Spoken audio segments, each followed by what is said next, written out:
So my name's Haroon and I'm the CEO of EczemaDoc. And I'm going to kick things off really by discussing initially what the problem is that kind of eczema sufferers experience. So for those of you in the audience that haven't experienced eczema before, essentially it's a skin condition which is pretty horrible. It affects over 8 million patients in the UK alone, and what it leads to is essentially sunburnt skin. So red, dry and extremely itchy skin every 1 in 3 days. The treatment is a bit naff, it works less than half of the time, and it goes much deeper than the skin in that it affects patients' self-esteem, and over 30% of patients experience depression. But the biggest frustration is that to this day, we still do not know what causes it. And for eczema patients, they don't know when they're next going to experience a flare-up, right? So it's a massive issue. And I believe that now more than ever, we need to act. And part of the reason is that trust in eczema kind of doctors essentially is at an all-time low, and dermatologist numbers are dwindling. So for context, there's more Lamborghinis on Britain's roads than there are dermatologists. So it's a sad state of affairs. And essentially, the prevalence is growing with over 400 million patients globally. And so essentially what you have is a team that really has skin in the game, if you pardon the pun. So all of us either suffer with eczema or we have relatives that do. And we're a team that's composed of eczema patients, of doctors, of dermatologists, senior technology leaders and marketers who are determined to tackle this problem. And so what are we doing about it? Well, we've developed a digital health app that essentially puts the control back into the hands of eczema sufferers. And we do this by using patient-reported data to predict and prevent flare-ups. We deliver evidence-based management and we provide symptom to resolution care.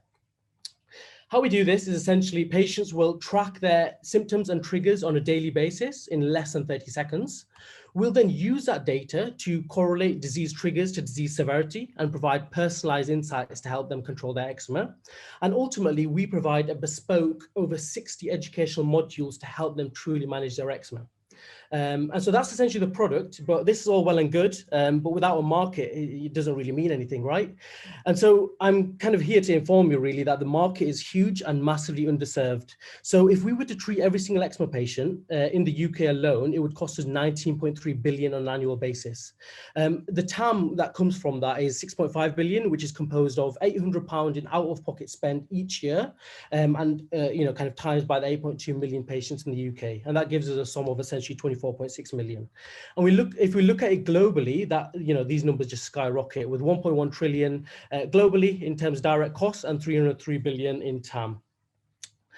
Okie dokie, that's all well and good, but this is actually an underestimate, right? So we don't see 89% of these patients because it takes too long to see a dermatologist. Number two, the hidden indirect costs are actually 2 times those of the numbers I mentioned earlier. And this is mainly related to the workdays lost, sleep deprivation and associated condition. And the final one, and one that's quite interesting, is that the annual NHS budget essentially doesn't allow us to treat every single eczema patient. So what we have is an estimated 12.1 billion in latent demand that we're looking to tap into. And how we're going about doing that is initially via business to consumer model. So we're looking at a freemium subscription app with supplementation from strategic partnerships with charities, dermatology organizations, and accreditation services. In the future, this is much more of a business to business play, right? And so we're looking at kind of large corporates, hospitals, and pharmaceutical companies as key clients to help us really dominate this space. Now, in terms of traction, we've built our MVP. We have over 350 waiting list users and over 2K followers on social media. And we've gained traction with respect to a lot of big kind of organizations. So we're working on the SimDH Accelerator at the moment, and we've got partnerships with the University of Birmingham and the NHS Clinical Entrepreneurship Programme to really help validate this app. And I guess the final thing to really say is that we're just getting started, right? So we've built out the self-managing and journaling aspect, and we're now looking at teledermatology to provide that end-to-end solution. In the near future, we're looking at using machine learning to develop predictions of disease triggers to disease flares, and also to look into the future to preempt when a patient is going to have a flare-up so that we can act much earlier. And later down the line, what we want to ultimately become is an automated clinician that provides low-cost, high-value care to patients all across the globe. And so that leads me finally to our vision, which is to essentially deliver a customer-centric, end-to-end and empowering solution for patients with eczema. And it is our mission that by 2030, we want to have enhanced the lives of over 100 million eczema sufferers across the globe. So with that, I thank you very much for listening to my presentation, and happy to take any questions.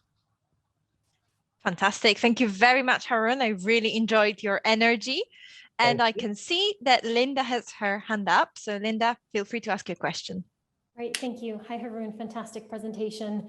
Thank you. I'm interested in understanding a little bit more about your regulatory strategy. So obviously MHRA and government bodies have given better guidelines and regulations around health apps. As I understand, you guys both diagnose and recommend treatment plans. How have you guys gone about that with the classifications? Absolutely. So regulatory compliance is super high on our agenda. And from the beginning, everything that we've done is academically based. So we've evaluated over 250 academic papers to get to this stage, and we've consulted users throughout. And we're now going through kind of clinical trials to kind of go through that process, right? In the initial stages, what we don't do is diagnosis, and nor do we provide actual management services, right? So we're not providing kind of medications and creams in this initial phase. This is much more of a lifestyle app at the moment, and that's how we've managed to kind of get away from the regulatory aspect. But we're not shying away from that. And so we have a board who have essentially created teledermatology services in the past and gone through all of the CQC approval and the MHRA guidance, and that's already on our roadmap. So we've mapped that to the product roadmap. So we're now in the process of beginning the clinical trials and beginning the kind of processes to work with the regulatory authorities to bring in teledermatology and to ensure that our machine learning processes are correct to allow for that in the future. So that's Perfect. how we've gone about it. Yeah, fantastic two-part strategy. I know how hard it is to get into that. So very good. Thank you. Thank you. Brilliant. Thank you. And we have time for one more question. David, I can see your hand is up. Hi, Harun. Great presentation.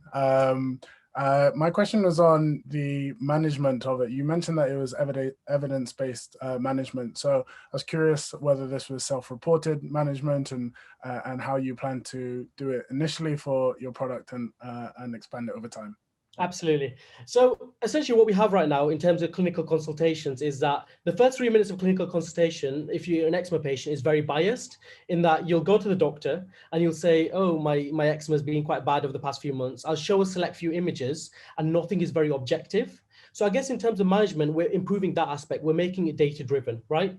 The next aspect is kind of what we're looking at in terms of patient education. So you're right, it is self-reported at the moment, and that allows us to kind of get away from the regulatory aspect. But what we're doing is very much creating bite-sized lessons for individuals to really improve compliance with medications, but also the way that they go about doing it, which is evidence-based. And it's been shown in the literature that there's a lot of misconceptions between the evidence and what patients are actually doing. So that's kind of the second bit. And then with teledermatology, when we do begin to implement that, that's got a lot more power for dermatologists because they can see, you know, in a data-driven approach, what a patient's eczema has actually truly been like over the past 3 months, say, and provide therapies that are kind of more appropriate. And in the future, that will lead to essentially preventative therapy with us predicting when a patient is next going to have their flare-up so that we can step up medication before it's even happened.